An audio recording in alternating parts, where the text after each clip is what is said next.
दो डांटे तीन तो को डटता ही नहीं। पापा तो बैठे है कौन में एक गिलास ही लें। एक सरदार जी ने पूछ लिया, यहाँ गुरुद्वारे में मेरा एक लेक्चर था, तो भाई ऐसे तो मेरे को शर्म आएगी, 2 पैग मरवा दी, फिर देख तेरे भाई का कॉन्फिडेंस। मैं खुद का भी एग्जाम्पल दे सकता हूँ इसमें।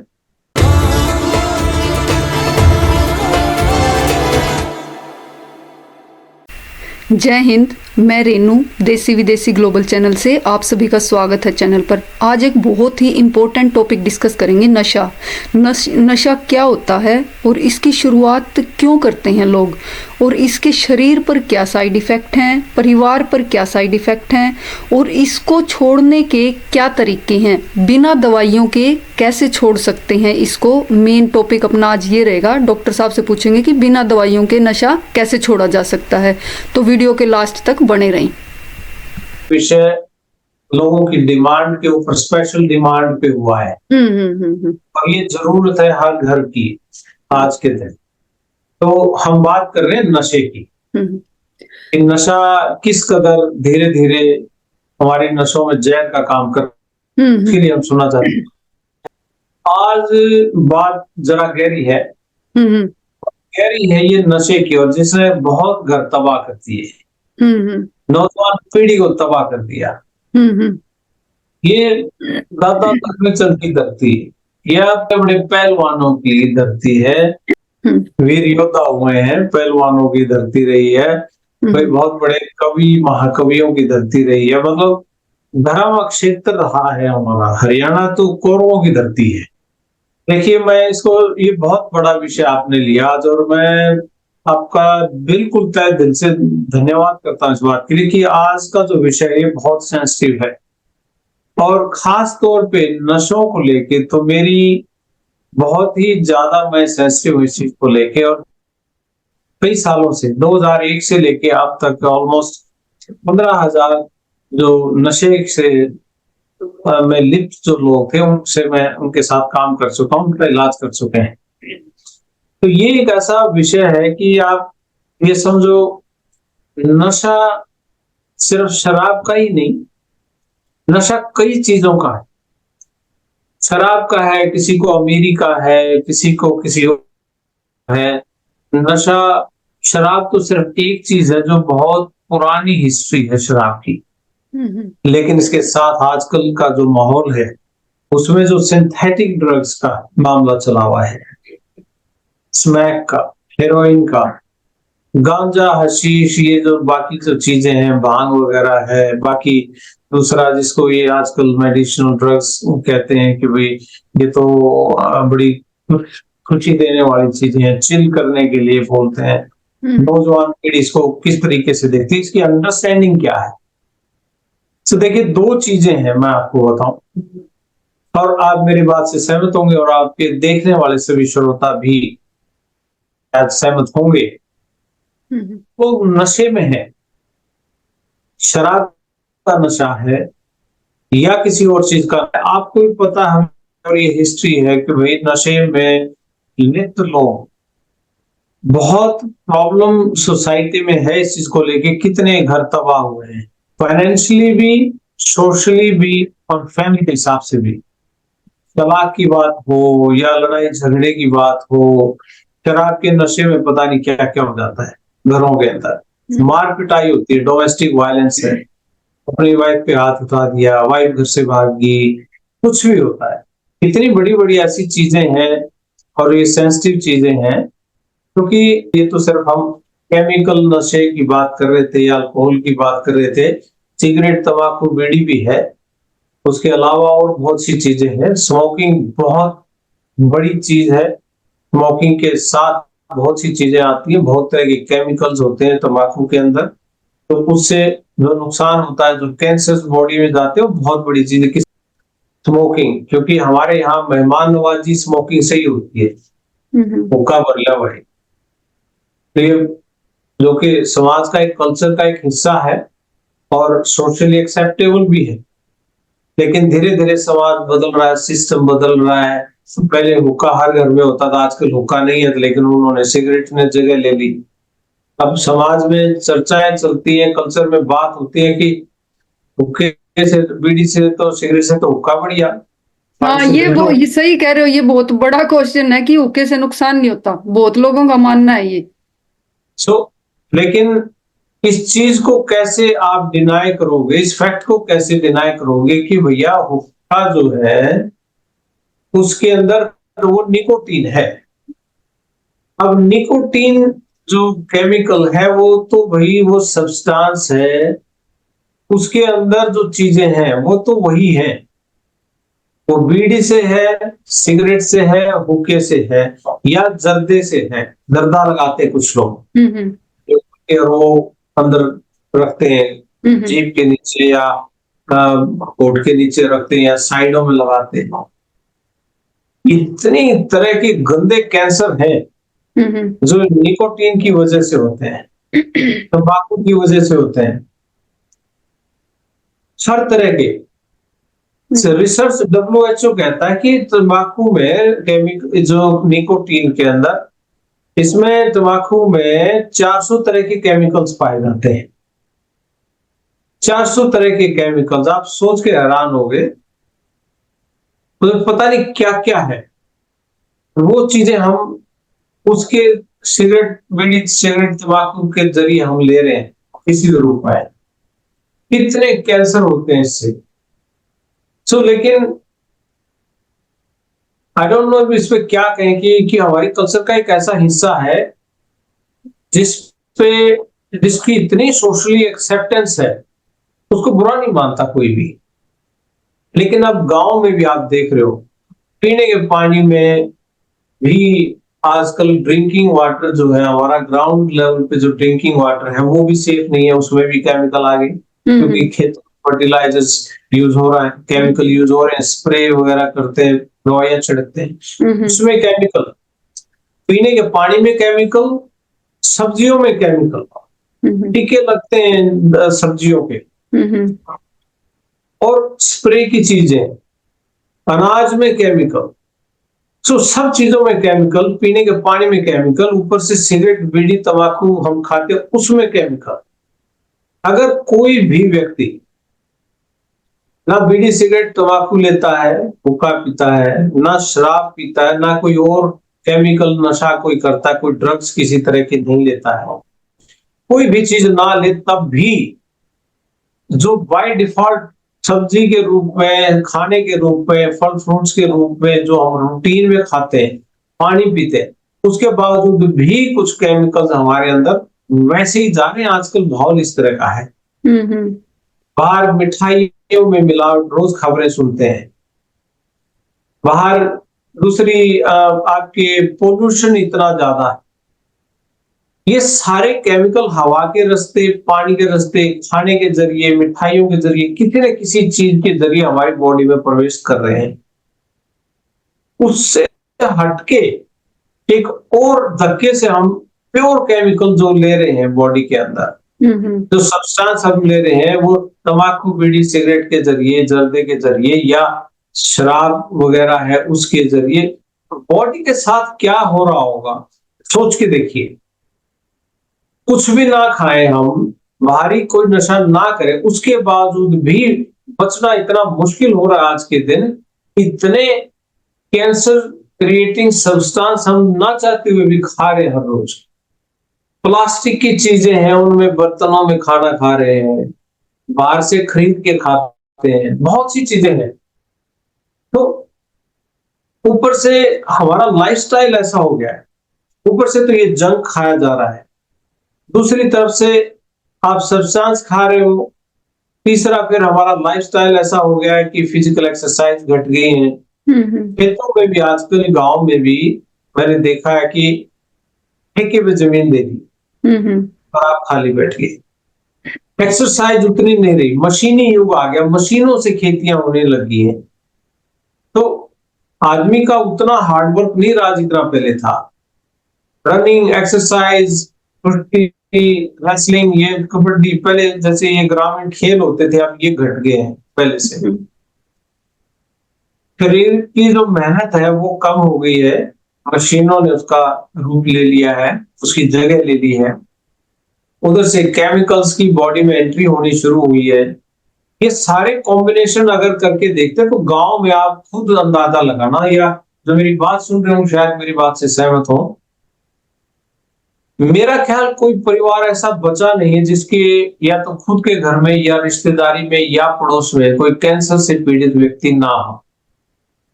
सही बात है। कैंसर से पीड़ित व्यक्ति, आप सोच के देखना, किसी भी व्यक्ति से जो मेरी वीडियो सुन रहा होगा, ये देख रहा होगा, वो शायद इस बात से एग्री करेगा कि भाई आप किसी व्यक्ति को कोई ऐसा परिवार जानते हो या आप खुद ऐसे हो कि भाई मैं अपनी जिंदगी में किसी को, ऐसे व्यक्ति को नहीं जानता जिसको कैंसर ना हो। कोई ना कोई आपके जान पहचान में जरूर मिलेगा, आपके पड़ोस में, रिश्तेदारी में, परिवार में कोई ना कोई ऐसा व्यक्ति जरूर मिलेगा जिसको आप जानते हो जो कैंसर से पीड़ित है। ये इतना कैंसर आया कहां से, और गांव के जीवन में तो ये चीजें होती नहीं थी। सो ओवरऑल पिक्चर जब हम देखते हैं कि हमारा लाइफस्टाइल क्या है, जिंदगी जीने की हमारी जो कला है, जिंदगी जीने का तरीका है वो क्या है, ऊपर से हमारे ऊपर जिंदगी में तनाव किस चीज का बना हुआ है। तनाव हमारे बॉडी की इम्यून सिस्टम को कम कर रहा है। शक्ति शरीर की लड़ने की, बीमारियों से लड़ने की शक्ति शरीर की कम हो रही है तनाव की वजह से, लाइफस्टाइल की वजह से स्टेमिना खत्म हो रहा है। ऊपर से तनाव को दूर करने के लिए हम जो चीजें यूज करते हैं, कोई शराब का सहारा ले रहा है, कोई दवाइयां खा के नींद ले रहा है, कोई डिप्रेशन में है, कोई गुस्से में रहता है, लड़ाई झगड़ा बहुत करता है, छोटी छोटी बात पे इरिटेट, छोटी छोटी बात पे झगड़ा, उसको समझ नहीं आ रहा मैं इसको हैंडल कैसे करूं, चिड़चिड़ापन इतना होता है।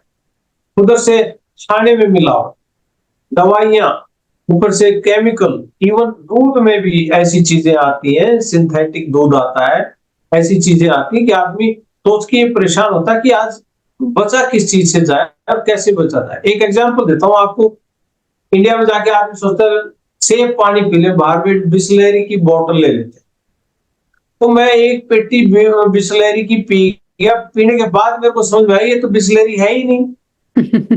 कुछ और ही लिखा हुआ था, बिस्लेरी की स्पेलिंग ही गलत थी। बोले जी बिस्लेरी जैसी है, पता नहीं वो क्या था, वो बिस्लेरी की जगह बिल्सेरी था कोई। उसका कलर भी वैसा, उसका ढक्कन भी वैसा ही, उसके ऊपर प्रिंट भी सेम, सिर्फ नाम अलग। कोई कुछ कह भी नहीं सकता। अब देखने वाला आदमी एकदम से इतना ध्यान नहीं देता कि एक स्पेलिंग पढ़ के खरीदेगा, वो तो कलर से खरीदता है, हरे रंग की है, इसी तरह की बोतल आती है, ऐसा इसका ढक्कन होता है, हाँ ठीक है ले लो। शुरुआत शायद इसकी यहां से होती है कि भाई पहले शुरू में दोस्त मिलके कि भाई ये तो मेरा, चल एक पैक लगाते, यार मैंने कभी पी नहीं, उनको कन्विंस करते हैं क्योंकि उनको लगता है कि ये मेरा दोस्त है, ये मेरा भाई है, ऐसे ऐसे वादे किए जाते हैं, भाई ये तो मेरा, भाई ये तो मेरा, एक पैक तो लेना पड़ेगा, एक पैक तो लेना पड़ेगा। सिर्फ वही नहीं, अमेरिका में भी मैं देखता हूँ कि बहुत से लोग जो नए आते हैं जिन्होंने कभी शराब पी नहीं और यहाँ के कहते नहीं भाई सेलिब्रेट, तो अमेरिका पहुंच गया। सेलिब्रेशन का एक तरीका है, और समाज में कुछ हद तक में पहले जो सिचुएशन होती थी, आज का समावेश बदला हुआ है। ये इसको सोशली एक्सेप्टेंस मिल रही है, धीरे धीरे लोग इस चीज को एक्सेप्ट करने लगे, इवन माँ बाप, कि भाई बच्चा शराब पी रहा है, कोई कहता है शराब लीजिए, बियर पीता हमारा लड़का तो, और वहां तक तो ठीक है। ये लोगों के अंदर इस चीज की एक्सेप्टेंस हो गई है। कई लोग शादी ब्याह में, जैसे शादियां होती उसमें लड़की वालों को भी कह देते हैं जी आप क्या अरेंजमेंट करोगे खाने पीने में, हमारे बच्चे शादी ब्याह में पी लेते हैं थोड़ी सी, तो उसका अरेंजमेंट करना। माँ बाप खुद मांगते हैं कि भाई ये अरेंजमेंट करो। अब ऐसी चीजें, मैं ये नहीं कहता हर जगह ऐसा हो रहा है, लेकिन बहुत सी जगह इस तरह के एग्जाम्पल देखने को मिलते हैं। और बहुत से जो मॉडर्न फैमिलीज अभी बनी हुई है, जो नई नई मॉडर्न बनी है, मैं तो कई बार बाप बेटे के साथ बैठ के भी दोपहर कोई दिक्कत नहीं। अच्छा, कुछ हद तक मैं सोचता हूँ कि शायद पेरेंट्स के मन में भी एक डर है इस चीज को लेके है कि कहीं बाहर बैठ के पिएगा, इधर उधर जाएगा, इससे अच्छा तो है मेरे सामने बैठ के पी ले, जितना रिस्क होगा कम से कम घर के सामने तो है, घर के अंदर तो है, जाने से तो ले। और ये कुछ हद तक मैं कहता हूँ भाई शायद बहुत बड़ा रिस्क लेने से तो ये शायद ठीक भी है, अगर उनको लगता है कि इसने पीनी तो है ही, बिल्कुल कहीं बाहर पिएगा इसका मतलब घर में ही पी ले। ठीक बात है। और इस लेवल पे हम पहुंच गए धीरे धीरे धीरे धीरे कि अब शराब का नशा तो नशा ही नहीं लगता। हम्म।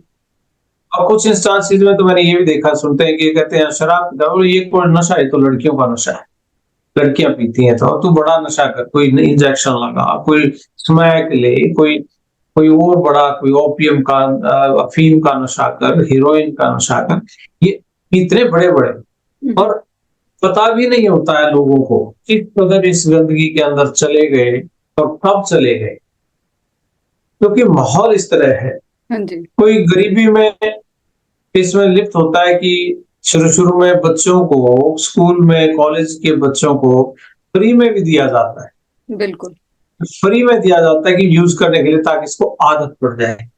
बाद में उसको उसमें वो पैसे भी खर्च करता है, घर से चोरी भी करेगा, कहीं बाहर चोरी करेगा, डाका डालेगा। आपने सुना भी होगा, बहुत सी अखबारों में भी कहानियां आती हैं कि पार्क में घूमते हुए किसी की चेन ले गए, मोटरसाइकिल पे आए, चेन उतार ले, कानों की बालियां उखाड़ ले गए सोने की। तो क्या है ये सब ड्रामा? यही तो है, जाके बेच के उनको अपना नशा खरीदेंगे और काम करेंगे। बिल्कुल सही बात है। तो नौजवान इस पीढ़ी के अंदर जाना, मतलब कई तरह के कारण हो सकते हैं इसके, जो मैं समझता हूँ। एक कारण इसका ये है कि फैमिली का एनवायरनमेंट, सबसे बड़ी बात। पेरेंट्स कहते हैं कि भाई हम नहीं चाहते हमारा बच्चा नशे में जाए, बट बच्चा बचपन से ये देखता है कि जब भी हमारे घर में मेहमान आते थे तो उसकी मेहमान नवाजी इस चीज से होती थी कि भाई पापा मेहमान एक कमरे में बैठे हैं, कभी वहां से अंडे जा रहे हैं, कभी भुर्जी बन के जा रही है, कभी वहां से कुछ कभी कुछ। बच्चे को कहता बेटा एक काम कर, भाग के 2 सिगरेट के पैकेट ले, 2 बंडल बीड़ी के ले, है ना, भुजिया ले, बच्चों से मंगवाते हैं।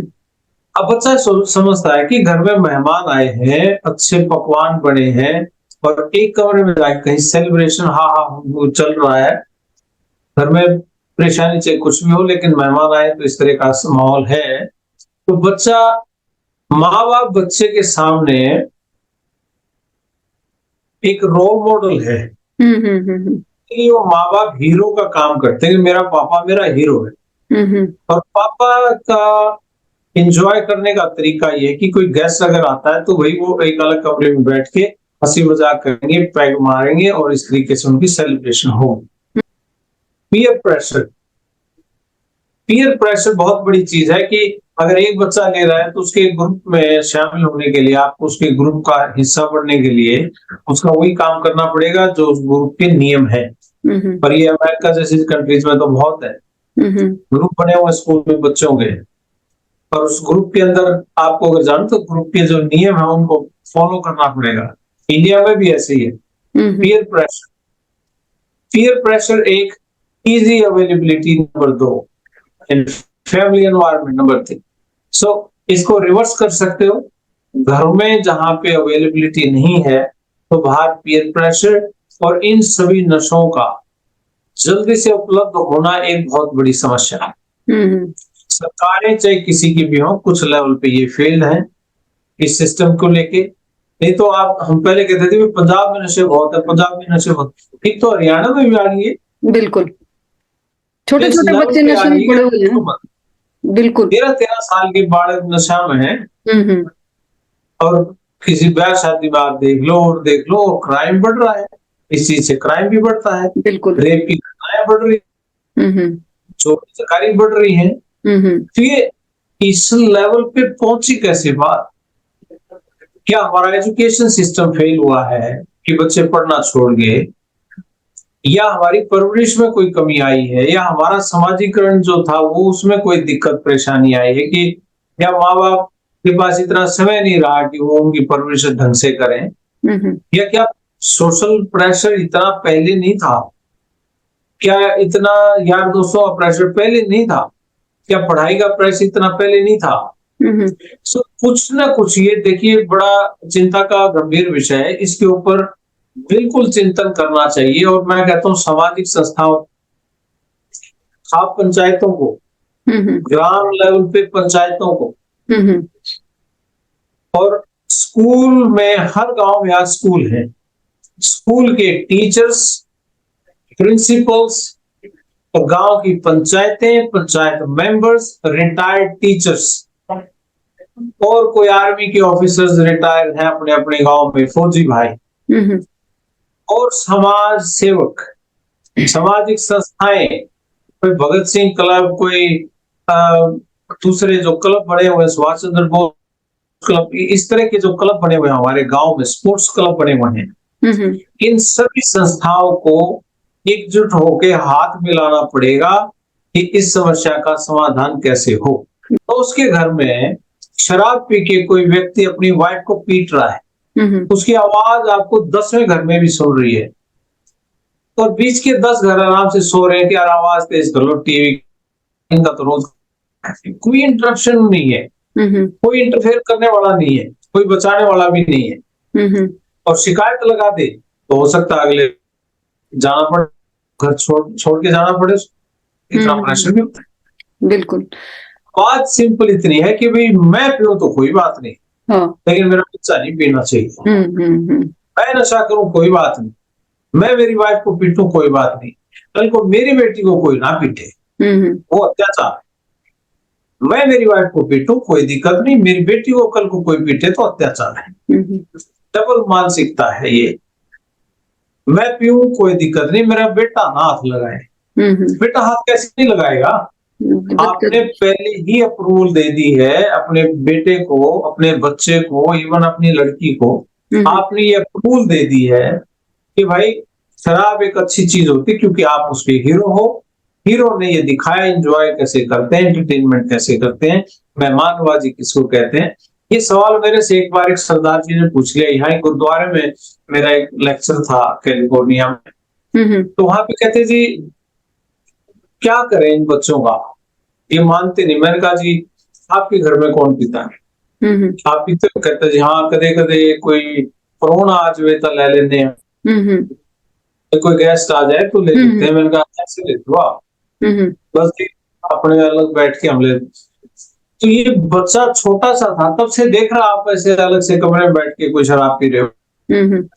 वहीं से इसने सीखा कि भी यहाँ तक एक मेंटल ब्लॉक होता है ना बच्चे के। जितने भी भारतीय विदेशों में रहते हैं सबका एक मेंटल ब्लॉक है कि बीफ नहीं खाना, तो गर्दन उतर जाए, बीफ नहीं खाना, एक मेंटल ब्लॉक है। और किसी दिन ये ब्लॉक टूट जाए, मान लिया हम फर्स्ट जनरेशन अमेरिका में हम बीफ खाना शुरू करते हैं, तो हमारे बच्चे का ये मेंटल ब्लॉक टूटेगा नहीं क्या? बिल्कुल, 1 मिनट में टूट जाएगा। तो भाई पेरेंट्स खा रहे हैं, कोई दिक्कत ही नहीं है। वो मेंटल ब्लॉक कि जहाँ पे रोकथाम थी, दिमाग को हाथ सुनने की आदत ही नहीं थी, वो बच्चा ये कहते थे हमारे परिवार में, खानदान में हमने कभी देखा नहीं कि कोई बीड़ी सिगरेट दारू या कोई और नशा हमने कभी देखा नहीं। और बाहर मार्केट में उसको दोस्त मिलते हैं, स्कूल में कहीं कोई और मिलता है जो उसको फोर्स करने वाला व्यक्ति, और उसको वहां जाके ऑफर हो जाए, वो 1 मिनट में नो करेगा, क्योंकि जैसे हम बीफ को नो करते हैं ऐसी शराब को भी नो करेगा।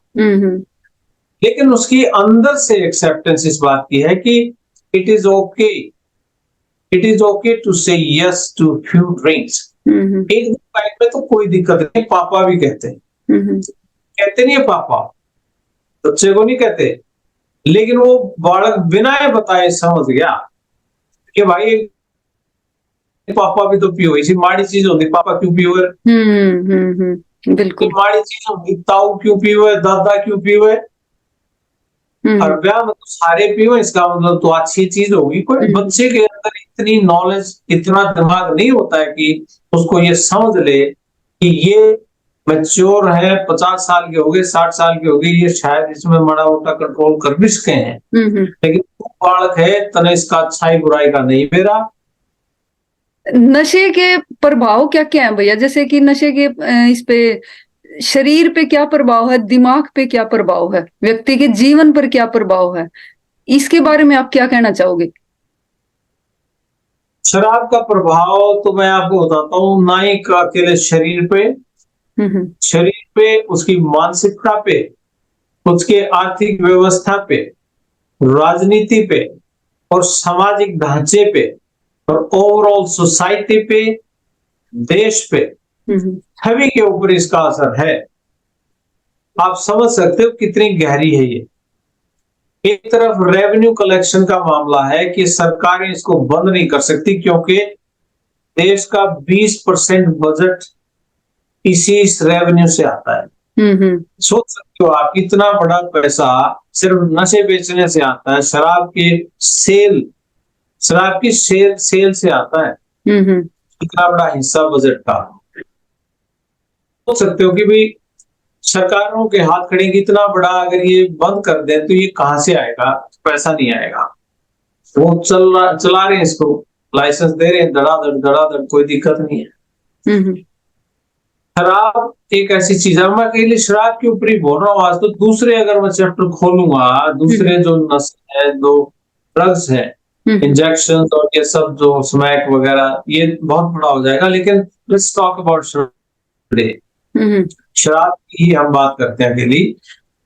लोगों का एक मिथ है कि भाई ऐसे तो मेरे को शर्म आएगी, 2 पैक मरवा दी, फिर देखते रहे भाई का कॉन्फिडेंस।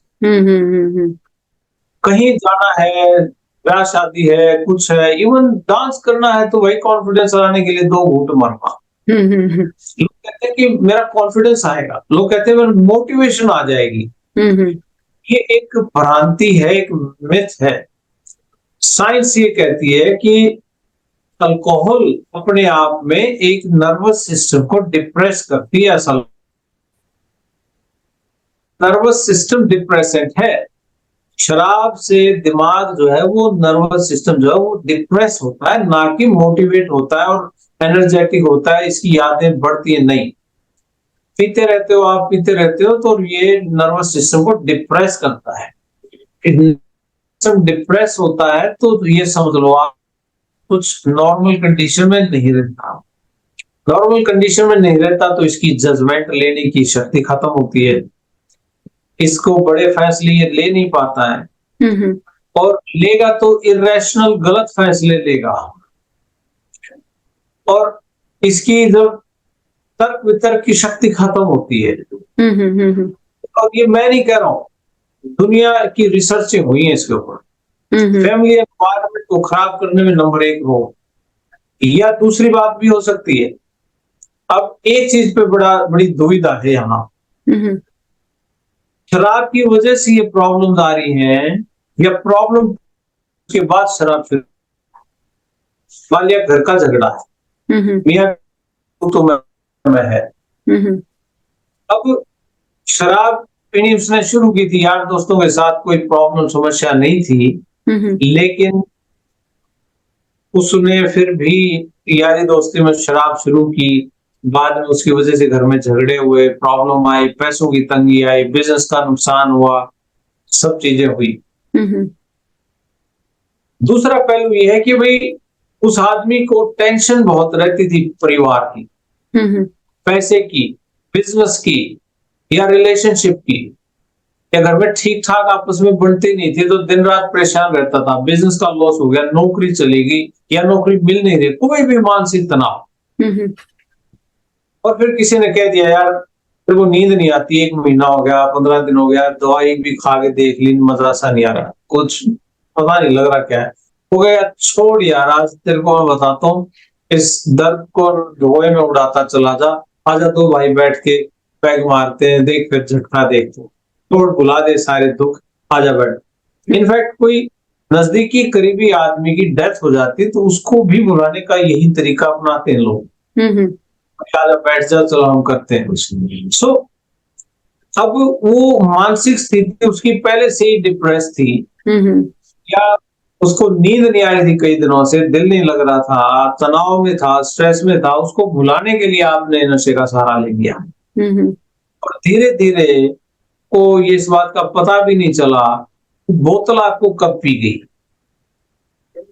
और आपने फिर एक रास्ता ढूंढ लिया कि नशे से आप वही टेंशन को दूर करने का तरीका है ये पैग लो और सो जाओ। ये बिल्कुल वही बात हुई कि भाई बिल्ली को देख के कबूतर ने आंखें बंद कर ली, भाई प्रॉब्लम तो गई। हाँ हाँ, परमानेंट सोल्यूशन नहीं ढूंढा उसने, थोड़ी सी देर के लिए ढूंढ लिया। हाँ, वो सुन कर लिया आपने कुछ देर के लिए अपने आप को, लेकिन प्रॉब्लम वही खड़ी है, समस्या वही है। तो यह समस्या, आप पहले समस्या में थे, फिर शराब शुरू हुई है जैसे, या शराब पहले शुरू कर दी उसके बाद बाकी की चीजें खराब हुई हैं। तो ये थोड़ा विचार करने वाली बात है। जो व्यक्ति शराब पीते हैं या नशा करते हैं, उनको इस बात पे विचार करना चाहिए कि भाई ये समस्या मेरे सामने क्यों है और इसकी वजह क्या है, वो वही जाने। लेकिन ये पक्का पहचान है, कैसे होगी भैया कि उसको पहचान कैसे होगी कि हाँ वो नशे में पड़ लिया इस चीज की? पहचान उसकी देखिए क्राइटेरिया होता है कि भाई आप शराबी हो, है ना। उसका क्राइटेरिया ये होता है कि जिस दिन आप छोड़ देते हैं तो उसमें शरीर में कोई तकलीफ होती है। आप कहते हो मुझे मोस्टली शराबी ये मानते हैं कि भी मेरे को आदत थोड़ा है इसकी, मैं कल छोड़ दूं, मेरे को आदत थोड़ा है, मैं पी रहा हूँ, बस पी रहा हूँ अपनी मौज मस्ती के लिए, बाकी मेरे को आदत नहीं। मोस्टली यही बोलता है। लेकिन उनकी टॉलरेंस बढ़ती है। जो वो पैक में नशा होता था, आज वो एक बोतल में होता उतना ही। शुरुआत यहीं से हुई थी। शुरुआत तो क्या पता पहले दिन पिए उल्टी एक पैक में ही करती हो, धीरे धीरे उसको एक पैक से दो, दो से तीन, जो आज दो पैक में जितना नशा होता था उसको, आज वो 4 में हो रहा उतना ही, आज वो 3 में हो रहा उतना ही। सो उसकी टॉलरेंस बढ़ती है। नंबर एक उसका साइन है, उसकी टॉलरेंस बढ़ गई, उसको सहन करने की उसकी शक्ति बढ़ गई। ठीक है। नंबर 2, भाई वो व्यक्ति हफ्ते में कितनी बार पीता है, तो 5 से ज्यादा बार पीता है तो उस क्राइटेरिया में आएगा। फिर अगर वो हाथ ना लगाए तो शरीर में उसकी क्या प्रॉब्लम आती है वो महसूस करेगा। नींद ना आना, खांसी जुकाम होना, उसका शरीर में बेचैनी होना, तनाव पैदा होना, घबराहट होना, ऐसे भागता भागता फिरेगा, मन नहीं लग रहा कहीं पे भी, ऐसे कोई विड्रॉल सिम्टम्स आना, ये एक उसकी निशानी है कि आप आदी हो चुके हो। अकेले रहने की कोशिश करना, जगह ढूंढना कि मैं अकेला रह जाऊं, किसी तरीके से बहाना ढूंढना, एकांत पसंद करने लग जाता व्यक्ति। इस तरह की नींद ना आना, भूख ना लगना, ये कई तरह के सिम्टम्स हैं जो उसको बताएंगे भाई तेरे को कोई प्रॉब्लम शुरू हो गई है।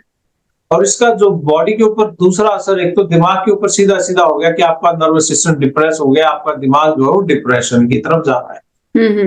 आप दिन में भी नॉर्मल नहीं रहते हो, खोया खोया सा रहता आदमी, अंदर ही अंदर जाता रहता है, नेगेटिव हो जाता है।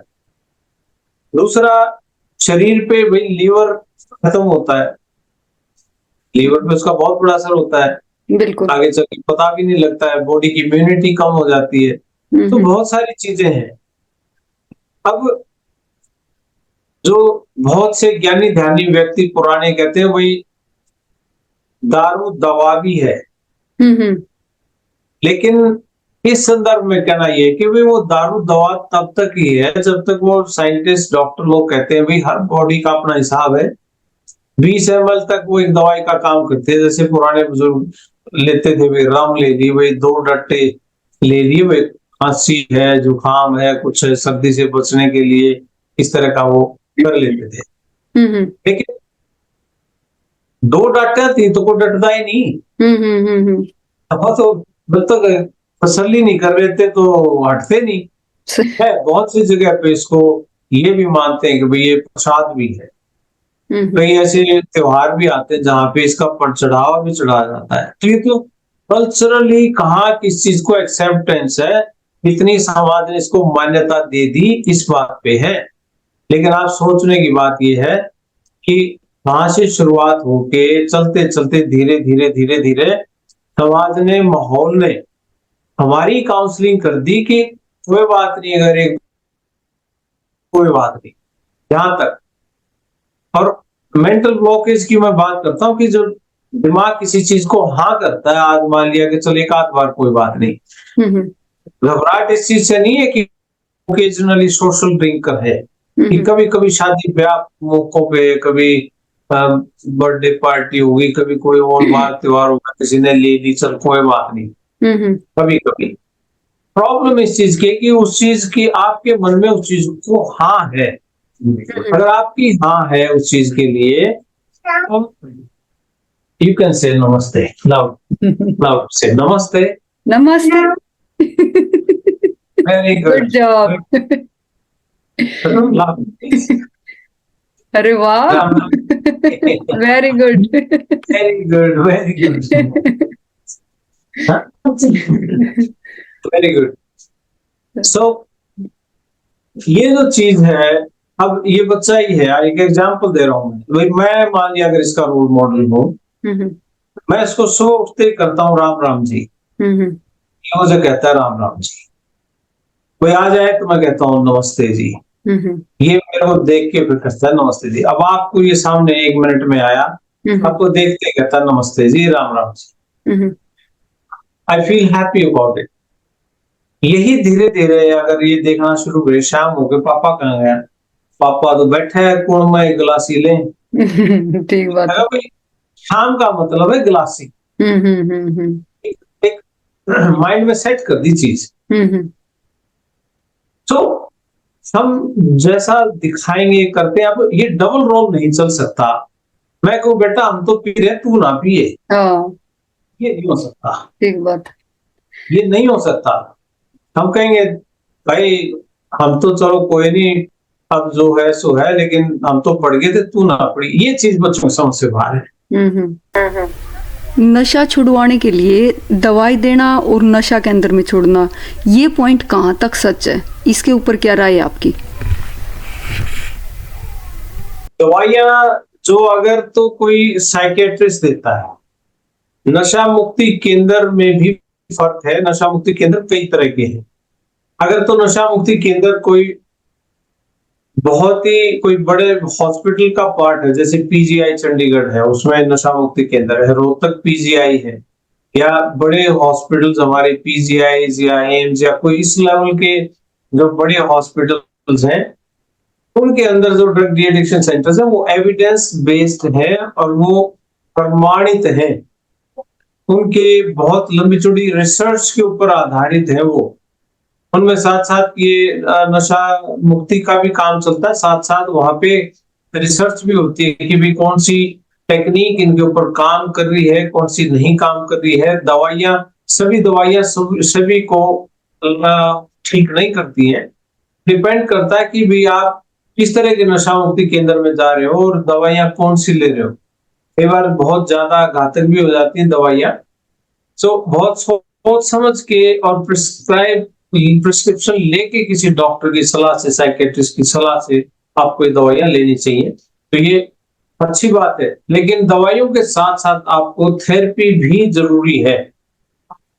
कि वो टेक्निक्स होती है कई की, कोई माइंड को आदत पड़ चुकी होती है इसकी केमिकल डिपेंडेंस की, और ये कैसे तोड़ी जाए, इसके बेसिक कॉज पे, इसके नीचे जो असली कारण है जिसकी वजह से एडिक्शन है, उस पे जाना जरूरी है। कि नशा क्यों करता कोई व्यक्ति, उसके ऊपर जाना जरूरी है कि इसको ये डिपेंडेंस हुई कहां से, कोई और प्रॉब्लम तो नहीं, कोई दिमागी बीमारी की वजह से तो नशा नहीं करता है। तो वो चीजें देख के आदमी फिर उसका इलाज तब होता है। लेकिन ये इलाज, दवाइयां एक इलाज है, लेकिन वो फिर से दोबारा मैं कहता हूँ कि प्रोफेशनल्स के द्वारा प्रिस्क्राइब की हुई दवाइयां ही आप लें, ना कि बहुत से मैंने देखा कि कोई जड़ी बूटी ले रहा है, कोई अनलाइसेंस डॉक्टर्स भी घूम रहे हैं, उनकी दवाइयां हैं, या कोई नशा मुक्ति केंद्र ऐसे भी है जिनमें कहते हैं कि 1 महीने के लिए दाखिल करवा दो, 200% छुड़वा देंगे दवाई, और वहां पे उनकी मार पिटाई भी होती है। उनको ताले अंदर रोका जाता है कि भाई बाहर नहीं निकलने देंगे, जबरदस्ती की जाती है। इस तरीके से इसका समाधान नहीं हो सकता। मतलब ये नशा केंद्र में छोड़ना कोई तरीका नहीं है, सही तरीका नहीं है ये। नशा मुक्ति केंद्र अलग अलग तरह के हैं, वही मैंने बताया कि कुछ नशा मुक्ति केंद्र बिजनेस है, 2-2, 3-3 लाख रुपए, 5-5 लाख रुपए फीस है उनकी। लेकिन अंदर जो है ट्रीटमेंट वो डंडे के जोर पे चलता है कि या तो तंग होता है बंदा अंदर और डंडे मारे जाते हैं उनको, अगर भागने की कोशिश करता तो जबरदस्ती की जाती है, वहां से आदमी खराब होता है। वो चीज नहीं, जबरदस्ती नहीं होती इन चीजों में।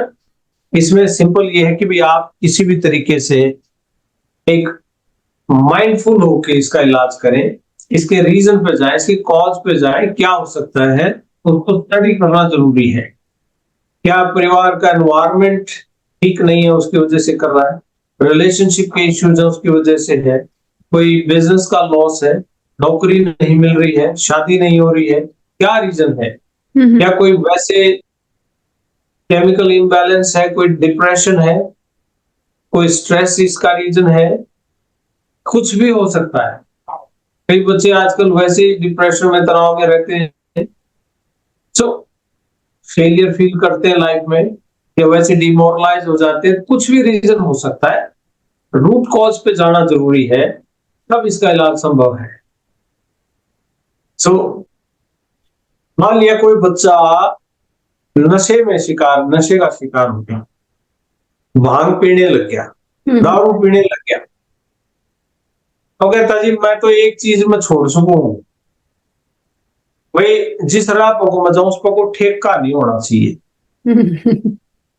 मैं उस राह में मैंने बेचनिया नहीं पाओ, कोई अफीम बेचनिया, स्मैक बेचनिया, हीरोइन बेचनिया, कोई किसी भी तरह का नशाला हो, उस राह पर को मैंने लेकर ना जाइयो। वो इसमें दो बातें कह रहा है कि उस पर मैंने लेकर ना जाइए, अगर ले गए तो फिर मैं सारे कंट्रोल खो छोड़ दूंगा, फिर मैंने पीनी पड़ेगी। तो इस करके ना उसका राह बदल दिया हमने, इस तरफ मुंह करके चाल, उस पर कोई ठेका नहीं, कोई नशे बेचनिया नहीं, तू फिर पियो कौन। अब मैं कहता हूं आप एक हफ्ता, 10 दिन, 20 दिन उस राह पर कोई नहीं टकर गया, लेकिन ये गारंटी है कि भाई उस राह पर सदाई इस तरह का रास्ता रहेगा, उसको आगे कोई टकराएगा नहीं। अगर किसी दिन टकर गया तो फिर आप कौन हो भाई? अगर टकर गया तो इसका मतलब तुम्हें तो पीनी पड़ेगी, तेरी तो मजबूरी होगी ना। इस तरह की चीजों में अपने आप को बांधना ये कोई इलाज नहीं है, ये अवॉइडेंस है। वो सिस्टम से, सिचुएशन से भाग रहे हो आप, सोल्यूशन नहीं ढूंढा उसका, मतलब सोल्यूशन ढूंढ के और सोल्यूशन करके इस चीज से दूर रहा जा सकता है। हाँ, सोल्यूशन ये है कि भाई अब पता चल गया ये चीज मेरे काम की नहीं है और मैंने छोड़ दी पीनी, ले भी तुम्हारा ठेके का अंदर खड़ा कर दे, या उस फैक्ट्री में ले जा जरा दारू बढ़ दी हो, मैं नहीं हाथ लगाऊं तो नहीं लगाऊं, फिर तो कहेंगे तू बादशाह है अपने दिमाग का, नहीं तो तेरे दिमाग में कोई और चला रहा है, भाई क्यों राजी हो रहा है। ठीक बात, दिमाग यही और समस्या में समाधान करके उसके बाद जब वो ठेका से उसके घर के बाहर खुल जाए। इसको तो कहते हैं दिमाग पे कंट्रोल, खुद का कंट्रोल है, मैं I am the king of my mind. ये एक तरीका है और दवाइयां एक तरीका है। उसके अलग दो तरीके हैं, वो है कि आपको सोशल सपोर्ट सिस्टम, आपका फैमिली एनवायरनमेंट, आपका फैमिली की सपोर्ट, फ्रेंड्स की सपोर्ट, ये सब चीजें इंपॉर्टेंट है। और बाकी जो इसकी रोकथाम है सामाजिक लेवल पे, वो है कि भी आपको सामाजिक संस्थाएं हैं उनके साथ इन्वॉल्व होना, आपका माइंडसेट चेंज करना। इस पूरे के पूरे सिस्टम में मैं एक बात जरूर कहूंगा, आप अपने दिमाग को ट्रेन करते नशा करने के लिए। माइंड इस तरह का नहीं है, जब ये पैदा नहीं हुआ इस तरीके से, ह्यूमन ब्रेन डिजाइन नहीं है इस तरीके से, लेकिन हमने इसको तैयार किया है इस तरीके से कि भाई नशा करेंगे हम, फिर ये होगा, उसको आदत डाली गई है, इस तरीके से आदत डाली गई, इसकी कंडीशनिंग हुई है, उसी तरीके से उसको डीकंडीशन करना पड़ेगा। तो इसका ये सबसे इंपॉर्टेंट चीज है कि किस तरीके से आप उसको डील करते हो। इफेक्टिव वे ऑफ डीलिंग होना चाहिए, एविडेंस बेस्ड, की कौन सी टेक्निक्स काम कर सकती हैं, कौन सी टेक्निक काम नहीं कर सकती हैं। हर आदमी का, खास तौर पे नशे से रिलेटेड जो इलाज होता है, हर आदमी का कस्टमाइज डायग्नोसिस और कस्टमाइज उसका ट्रीटमेंट प्लान होता है हर व्यक्ति का। ये नहीं है कि एक जूता सभी के पैर में फिट आए, नहीं। जैसे होता है कि बुखार अगर 100 डिग्री है, 101 डिग्री है, तो पैरासीटामोल ले लो, आपकी इलाज हो जाएगा, बुखार उतर जाएगा। ये तो है कॉमन ट्रीटमेंट। इस तरह के जो ट्रीटमेंट होते हैं वो कस्टमाइज ट्रीटमेंट है। ऑर्डर पे बनवाए जाने वाले ट्रीटमेंट है कि एक व्यक्ति पे एक टेक्निक काम करे तो दूसरे व्यक्ति पे दूसरी टेक्निक काम कर जाए। तो इस तरीके से इनका ये नहीं हो सकता कि एक ही ट्रीटमेंट सब पे थोप दिया जाए, नहीं। व्यक्ति का उसका सोशियोलॉजिकल, साइकोलॉजिकल, बायोलॉजिकल मेकअप, उसके हिसाब से उनका ट्रीटमेंट होता है कि किस व्यक्ति पे कौन सी टेक्निक काम आएगी, कौन सी टेक्निक काम करेगी। उसके हिसाब से इसका ट्रीटमेंट प्लान होता है। और जो बिना दवाइयों के जो नशा छोड़ सकती हैं लोग, उसमें क्या राय है आपकी कि बिना दवाइयों को छोड़ने के लिए उसको किस चीज के ऊपर काम करना पड़ेगा? उसको माइंडसेट पे काम करना पड़ेगा कि आपका माइंडसेट क्या है, आपकी सोचने की का स्टाइल क्या है, आपका अब जब आप अकेले में बैठे होते हो तो क्या सोचते हो, आपके पास सोशल सपोर्ट सिस्टम कितना स्ट्रॉन्ग है, आपके आसपास के लोग, आपका आसपास का एनवायरनमेंट कैसा है, ये सब चीजें हैं। आप कितना अपने आप के ऊपर कंट्रोल कितना है, विल पावर कितनी स्ट्रॉन्ग है आपकी। अक्सर जो लोग नशा करते हैं उनको ये एक सबसे पहली प्रॉब्लम ये होती है कि जी छोड़ना चाहता हूँ बट विल पावर नहीं है मेरे में। तभी ये बात झूठ होती है, ये सही नहीं है। एक तरफ वो कहते हैं विल पावर नहीं है but at the same time वो सेम विल पावर किसी और चीज के लिए यूज कर रहे होते हैं। तो ऐसा नहीं होता कि विल पावर नहीं है, लेकिन ये है अपने अंदर की अवेयरनेस कि आपके अंदर विल पावर भी है, एनर्जी भी है, लेकिन उसको लेके आप सेंसिटाइज नहीं है, उसको लेके आप पूरे तरीके से अवेयर नहीं है कि 100% कन्विंस नहीं है अंदर से कि ये मैं कर पाऊंगा या लो कॉन्फिडेंस है। तो इन सब चीजों को आप कॉन्फिडेंस बिल्ट अप कर सकते हो कि ये चीज मेरे लिए नहीं है, मुझे नहीं करनी है। इससे मेरा घर परिवार से रिलेट करके देखता है आदमी, बच्चों से रिलेट करके देखता है, अपना कंट्रीब्यूशन रिलेट करके देखता है कि मेरा इस चीज लेने से कहां कहां इसका असर हो रहा है, क्या पड़ोसी पे, घर पे, परिवार पे, बच्चों पे, इकोनॉमी पे, मेरे घर, मेरे परिवार की आर्थिक स्थिति पे, इन सब चीजों पे इसका क्या असर है, वो इम्पोर्टेंट है। सो इसको पूरा तरीके से एनालाइज किया जाना चाहिए और बिना उसके दवाइयों के भी इसका इलाज होता है डेफिनेटली। कुछ ऐसे ग्रुप भी बने हुए हैं समाज में, सोसाइटी में, जहां बैठ के आप इसकी बात करते हो तो आपका इलाज भी होता है। ऐसे ग्रुप्स भी बने हुए जो पहले शराब पीते थे, नशा करते थे, अब वो नहीं पीते, छोड़ चुके, उनके भी ग्रुप हैं, उन ग्रुप्स को ज्वाइन किया जाए। आप किसी एक्टिविटी में, सोशल ऑर्गेनाइजेशन हैं, जैसे एक एग्जांपल है जैसे यार इंटरनेशनल जैसे अपनी ऑर्गेनाइजेशन इंडिया में काम करती है, उसके वॉलंटियर्स गांव-गांव जाके लोगों की हेल्थ और एजुकेशन पे काम करते हैं, तो उसमें आप हिस्सा जैसे ले सकते हो। ये एक एग्जांपल है। आप जहां मेरी आवाज सुन रहे हैं, जिस गांव में जो रहता है, उस गांव में भी बहुत से सोशल ऑर्गेनाइजेशन, आजकल सभी गांव में एक एक एनजीओ बनी हुई है। कुछ भगत सिंह क्लब है, कुछ सुभाष चंद्र बोस स्पोर्ट्स क्लब बना हुआ है, कोई कुछ है, कोई पौधे लगा रहा है, कोई सफाई में लगा हुआ है, कोई किसी, हर तरीके से अपना काम करने का अलग तरीका है। उसमें हिस्सा लीजिए, आपका कंट्रीब्यूशन समाज को क्या है, उस चीज पर अगर फोकस करेंगे तो आपका दिमाग प्रोडक्टिव होगा। आपका दिमाग नई एनर्जी डेवलप करेगा कि मैंने कुछ किया है, you will feel rewarded inside. So ये रिवॉर्ड का खेल है साहब कि आप अपने आप को रिवॉर्ड किस तरीके से करते हो। सो नेगेटिव रिवॉर्ड तो है कि आपने शराब पी ली and you feel better, this is a negative reward you are giving to yourself, you are punishing yourself basically. But positive reward इस चीज का है कि मैं same happiness without drinking but by your actions toward the humanity, society and culture, उस पे होना चाहिए। So this is something you can think of. आप उसको इस तरीके से, मैं हरियाणवी में भी समझा दूं, बात घड़ी अंग्रेजी होगी कि भाई समाज में हिस्सा लेके, सामाजिक संस्थाओं से जुड़ के, हर गांव में जरूरत है बच्चों को अच्छा संस्कार देके, फैमिली के साथ ज्यादा समय बिता के। किसी को लगता है शाम होते मेरे को बाहर भागने की आदत पड़ती, उस दौरान आप फैमिली टाइम रख दो, बच्चों के साथ खेलना है, उनको समझाना है, उनकी दिनचर्या पूछनी है, उनके साथ समय बिताना, ये भी एक थेरेपी का हिस्सा है।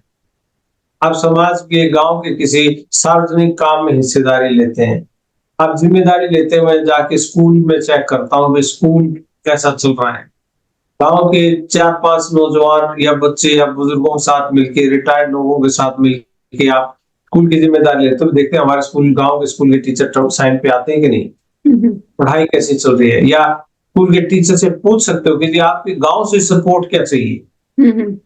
ऐसी प्रोडक्टिव चीजें जिससे स्कूल को भी फायदा हो, जो बच्चे हमारे पढ़ते हैं उनको भी फायदा हो, और फिर कल को आप या खेती बाड़ी करते हैं, बिजनेस व्यापार करते हैं, जब आपका माइंड नशे में नहीं है तो कुछ दिन वो सुस्ती में रहेगा, फिर वो प्रोडक्टिव होगा, फिर एनर्जेटिक रहेगा माइंड, और फिर बहुत क्रिएटिव आइडियाज आपके दिमाग से निकलेंगे।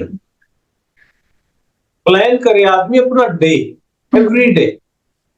और मैं ये क्वेश्चन भी पूछता हूँ आपके माध्यम से, जितने भी लोग इस चैनल को देख रहे हैं उनके माध्यम उनको, कितने व्यक्ति हैं जो सुबह उठ के ये देखते हैं कि आज पूरे दिन का मेरा प्लान क्या है। बहुत कम लोग हैं जो प्लानिंग के साथ चलते हैं, या रात को सोने से पहले ये प्लान करके सोचते हैं कि कल मेरे दिन की क्या क्या प्लानिंग है। नहीं, बहुत से लोग तो ये चल सुबह की सुबह देखेंगे, भाई एक बार सुन तो लो। बहुत से रीजंस तो कुछ भी हो सकते हैं कि आदमी किस माहौल में, किस परिस्थिति में एक बहाना ढूंढने की कोशिश करता हो। मेरे दोस्त ने पिला दी, शादी में गया था इसलिए पी ली, बर्थडे पार्टी थी इसलिए पी ली। ये सब चीजें हर आदमी के सामने इस तरह की सिचुएशन आती है, ये परिस्थितियां सबके सामने आती हैं, चाहे वो लड़की हो या लड़का हो, सबके साथ किसी न किसी समय पे इस तरह का धक्का होता है। मैं खुद का भी एग्जाम्पल दे सकता हूँ इसमें, कि मैं यहाँ अमेरिका में किसी, मेरे को तो कोई परिवार वाला देख भी नहीं रहा था, अकेला ही था मैं। और मेरे जो साथ काम करते थे लोग, वो काम खत्म होने के बाद, जैसे ऑफिस के बाद पार्टी करते थे कि ऑफिस की तरफ से पार्टी है और आप जाके वहां पे अपना वो करो, कोई किसी उसमें चले गए, रेस्टोरेंट में चले गए, वहां बार भी था।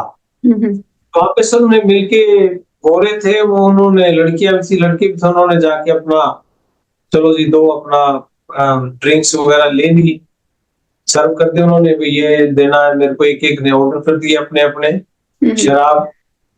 और मेरी बारी आए तो मैंने कहा कि भाई नींबू पानी। मेरे से पहले ही एक गोरी कहने लगी कि भाई इसको तो दूध दो आप, इसको दूध लेके आइए, इसके लिए 200 साल जिएगा, ये शराब नहीं पीता, इसको ये दूध दो। उसने ताना मारा था कि ये अभी दूध पीता बच्चा है, इसको दूध ला के दो। कि भाई तेरे ताने से ये शायद परेशान होगा, बेइज्जती फील करेगा, और बाकी सभी हंस भी रहे थे।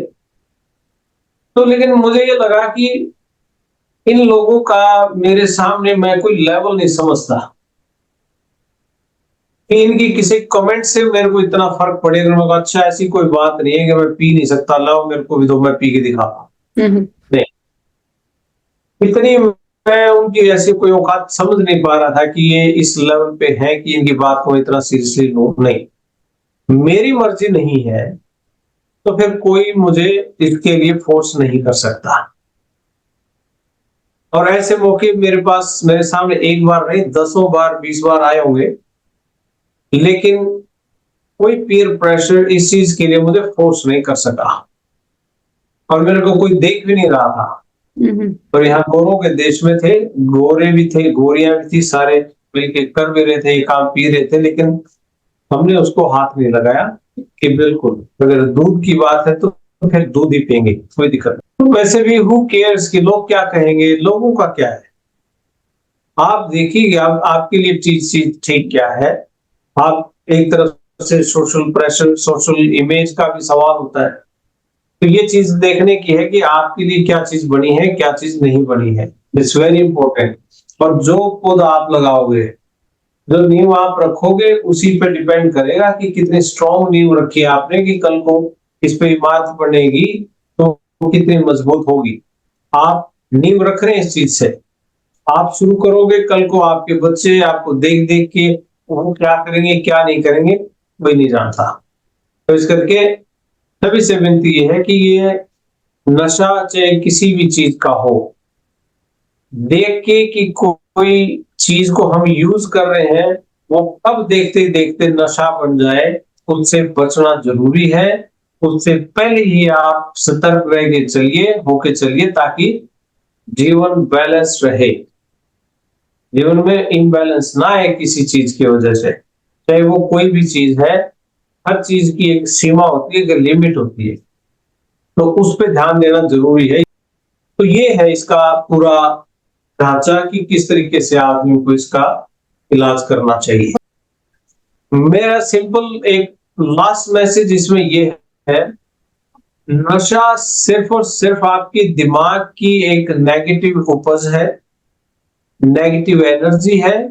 किसी चीज का शॉर्टकट सॉल्यूशन ढूंढने की कोशिश है, अपने आप को शॉर्टकट रास्ते से लुभाने का एक प्रयास है। नशा और कुछ नहीं है। इसको इसी तरीके से जैसे नशे की आदत डाली, उसी तरीके से इसको उतारना भी पड़ेगा, उसी मजबूती से, उसी कॉन्फिडेंस से। शरीर बड़ा तड़फड़ाता है बहुत जब इसको नशे की आदत डालते हैं हम, धीरे धीरे बड़े परेशान होता है दिमाग, और शरीर को भी प्रेशर फील होता है।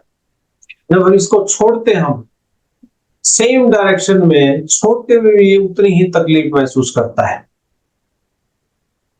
शुरू में कोई आदमी पीनी शुरू करता है तो उसको चक्कर आना, सिर में हैवीनेस होना, उल्टी पड़ना, अनईजी फील होना, बेचैनी सी महसूस होना, शरीर में गर्मी लगना, ये सब सिम्टम्स उनको होते हैं। जब आप छोड़ते हो तो सेम ही सिम्टम उसको उस दौरान भी होते हैं, शरीर तंग पाता है। तो शरीर को आदत नहीं है, शरीर वही करेगा, दिमाग वही करेगा जो हम इनको बोलेंगे, जो ऑर्डर हम इनको करेंगे। तो आप इनको ऑर्डर देना शुरू कर दिए अपने दिमाग को, अपनी बॉडी को, कि ये चीज अब आपके लिए नहीं है।